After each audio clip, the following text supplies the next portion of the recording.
गोस्वामी तुलसीदास जी महाराज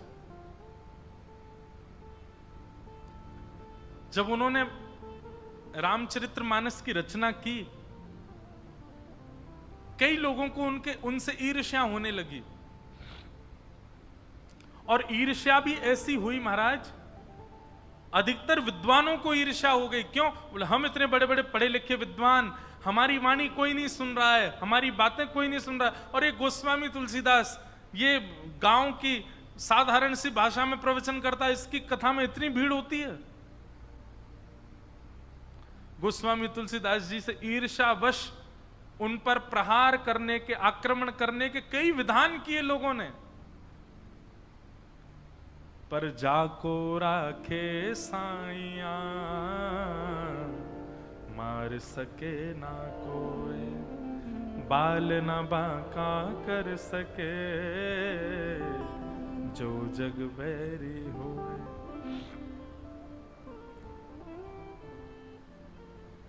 एक काशी के ब्राह्मण ने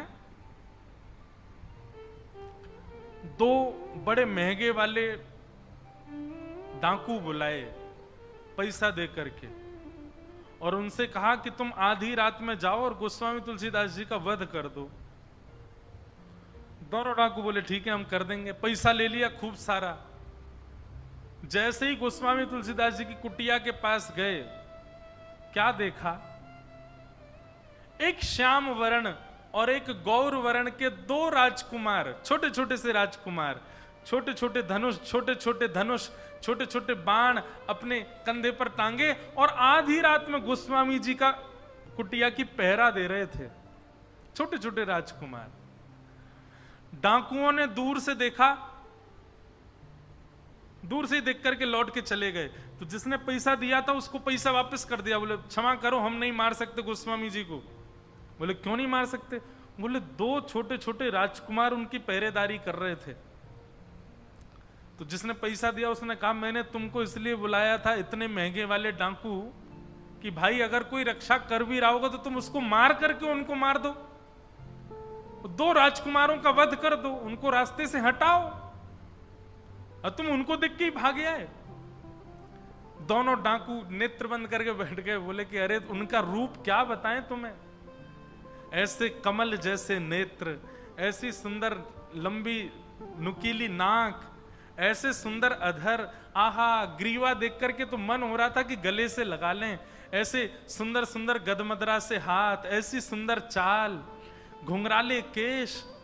अरे भैया उनको देख के डर के वापस नहीं आए हम तो गोस्वामी जी के पास वापस जाएंगे और जाकर के उनकी शरण में जाके कहेंगे कि उन दोनों राजकुमारों से हमें मिलवाओ। इतने प्यारे राजकुमार, हम तो उनके रूप पर मोहित हो गए। दोनों डाकुओं ने पैसे वापस कर दिए और दूसरे दिन गोस्वामी जी की कुटिया पे पहुंच गए और जाकर के कह दिया, बोले हमें अपनी शरण में ले लो, अपना शिष्य बना लो। गोस्वामी जी बोले काय को शिष्य बनना है? बोले आपके शिष्य बन जाएंगे तो आपके संग रहेंगे, आपके संग रहेंगे तो आपके बाहर जो दो पहरेदार रहते हैं ना रात में, उनको देखने का अवसर मिल जाएगा। गोस्वामी जी बोले कौन से दो पहरेदार?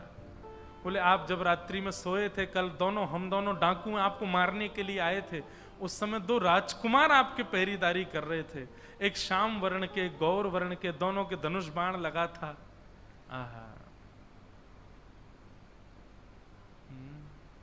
नव कंज लोचन कंज मुख कर कंज पद कंजारुण श्री रामचंद्र कृपालु भज मन हरण भव भय दारुण।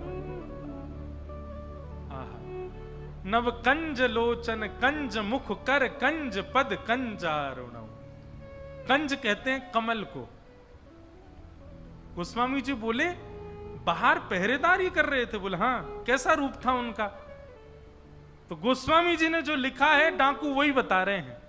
आहा, मुख की आकृति ऐसी थी जैसे मानो कोई कमल हो, नेत्रों की आकृति ऐसी थी मानो जैसे कोई कमल हो।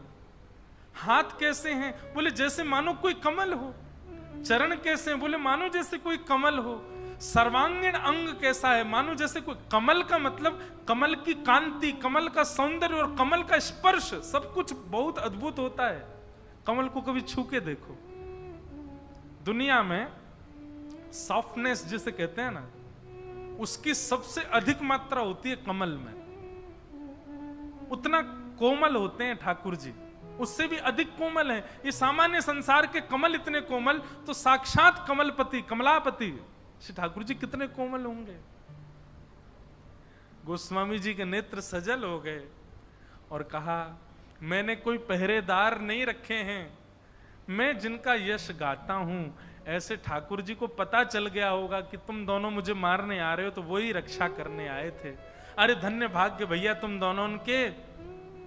दोनों ने जीवन में जरूर कोई पुण्य किया होगा, जो तुमको साक्षात राघवेंद्र सरकार के दर्शन हो गए। दोनों डाकू मन में विचार करने लगे, जीवन भर डकैती करी हमने, जीवन भर गलत काम किए हमने, लेकिन केवल गोस्वामी तुलसीदास जी को मारने की सुपारी मिली और हमने स्वीकार कर ली, यह भी पुण्य में परिवर्तित हो गया और राम जी के दर्शन हो गए हमको। तो ईर्ष्या नहीं। ऐसा प्रसंग आता है गोस्वामी जी के भाव में कि जब बहुत अति हो गई, गोस्वामी जी पर बहुत ज्यादा ईर्ष्या करने लगे लोग, तो गोस्वामी जी काशी छोड़ करके चले गए। और जैसे ही काशी छोड़ करके गए, तो जिन जिन लोगों ने गोस्वामी जी को प्रताड़ित किया, उन सबको काशी विश्वेश्वर भगवान विश्वनाथ भगवान ने महाकाल रूप में दर्शन दिया। त्रिशूल लेकर के, त्रिनेत्र खोल करके, भयंकर क्रुद्ध में भर के दर्शन दिया और दर्शन देते हुए कहा, अभी जाओ, जाकर के चरणों में क्षमा मांगो गोस्वामी जी से और उनसे कहो कि वो वापस काशी आए। यदि गोस्वामी जी काशी लौट करके नहीं आए तो नूतन प्रलय हो जाएगा, सब जल करके राख हो जाएगा। तो ईर्ष्या तो कभी करनी नहीं है, और कहीं गलती से भी ईर्ष्या आप किसी वैष्णव से करने लगे तो स्थिति क्या होगी अभी सुन लीजिए आप। आपको क्या पता आप जिससे ईर्ष्या कर रहे हो, कहीं वो वैष्णव हुआ तो, कहीं वो भक्त हुआ तो आपके भाव नष्ट हो जाएंगे, आपकी भक्ति नष्ट हो जाएगी। इसलिए ईर्ष्या का दोष चित्त से निकालो। निर्मत्सराणाम सताम, मात्सर्य दोष से रहित जब तक नहीं होंगे हम, तब तक भागवत के अधिकारी नहीं बन सकते। वैद्यम वास्तवमत्र वस्तु शिवदम तापत्रयोन्मूलनम। श्रीमद् भागवत सुनने से क्या प्राप्त होगा? आप कहोगे मुक्ति प्राप्त होगी।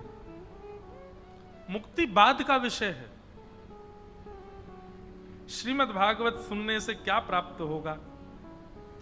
धन, ऐश्वर्य, संपत्ति, सुख, समृद्धि नहीं।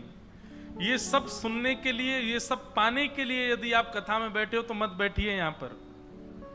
धन, वैभव, संपत्ति, सुख, समृद्धि आदि पाने के लिए कथा में मत बैठिएगा, क्योंकि कथा से आपको ये सब नहीं मिलेगा। श्रीमद् भागवत तो केवल एक वस्तु की प्राप्ति कराती है। कौन सी वस्तु?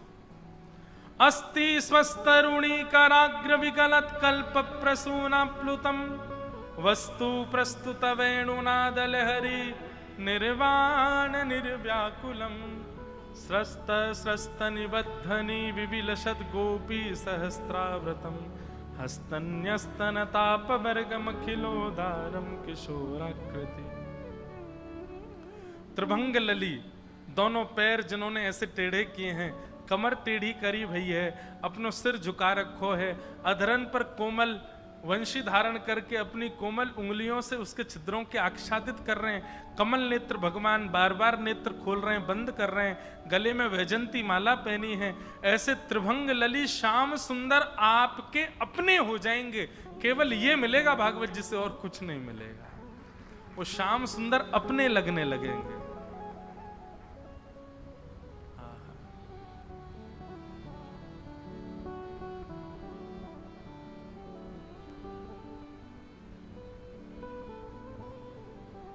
मेरा गोपाल गिरधारी जमाने से निराला है। मेरा गोपाल गिरधारी जमाने से निराला है। मेरा गोपाल गिरधारी जमाने से निराला है।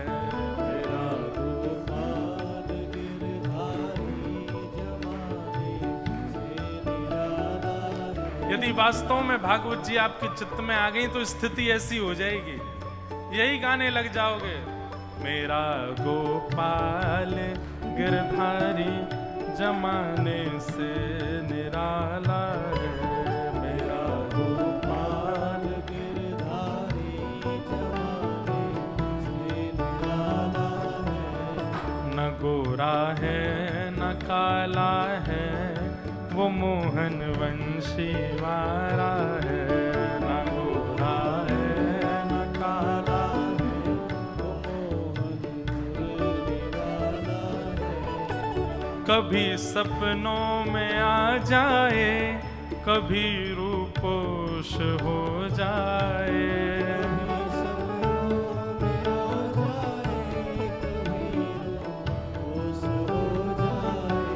कभी सपनों में आ जाए, कभी रूपोश हो जाए।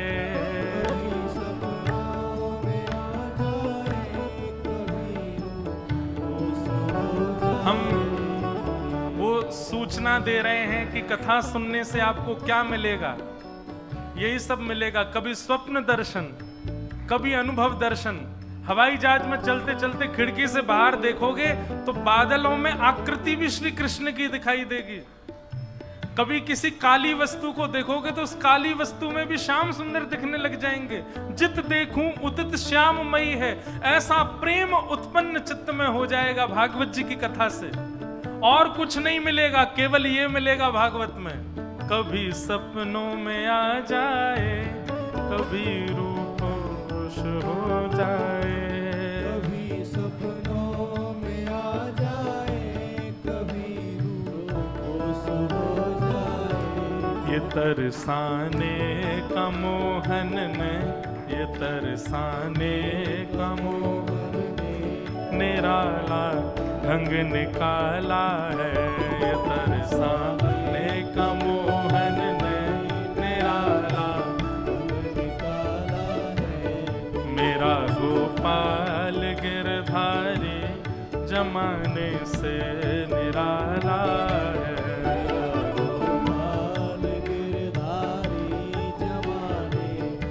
श्री राधा रमण लाल की।